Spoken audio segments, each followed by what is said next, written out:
আজকে বানিয়ে দেখাচ্ছি আমড়ার চাটনি।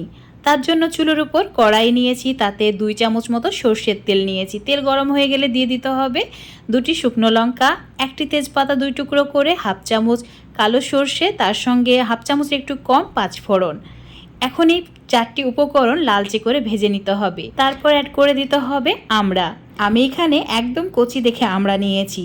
এই কচি আমড়ার চাটনি খেতে আমার খুবই ভালো লাগে। এই চাটনিতে আমড়ার খোসাটা রেখেছি, শুধুমাত্র 2 সাইডটা কেটে ভালোভাবে পরিষ্কার করে ধুয়ে অ্যাড করেছি।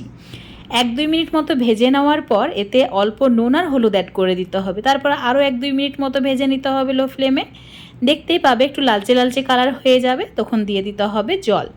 এখানে 1 কাপ মতো জল দিয়ে আমড়াগুলোকে 5 মিনিটের জন্য সেদ্ধ করে নেব। তো এর বেশি সেদ্ধ করা যাবে না, 5 মিনিটের মধ্যে খুব ভালোভাবে আমড়াগুলো সেদ্ধ হয়ে যাবে। তো ঢাকা দিয়ে দিচ্ছি, মিডিয়াম আঁচে 5 মিনিট সেদ্ধ করে নিয়েছি। এখন তোমাদের একটা আমড়া ভেঙে দেখিয়ে দিচ্ছি, দেখো মানে অনেকটাই সফট হয়ে গেছে। তো এই আমড়ার মধ্যে অ্যাড করে দিতে হবে চিনি। চিনির পরিবর্তে তোমরা গুঁড়ো দিতে পারো, এমনকি চিনির রসও দিতে পারো। আমি এখানে হাফ কাপ মতো চিনি দিয়েছি। চিনির পরিমাণটা যে যেমন চাটনির মধ্যে মিষ্টি খেতে পছন্দ করো সেই হিসাবে কম বেশি করে দিতে পারো। এখন চিনি ভালো করে মিশিয়ে নেওয়ার পর 2-3 মিনিট মতো রান্না করে নেব। ঢাকা না দিয়ে রান্নাটি করবে। আর একটু যখন ঘন হয়ে আসবে চিনির রসটা, তখন এর মধ্যে দিয়ে দিতে হবে সামান্য পরিমাণে শুকনো লঙ্কা কুচি বা চিলি ফ্লেক্স। তারপর ভালো করে মিশিয়ে নেব।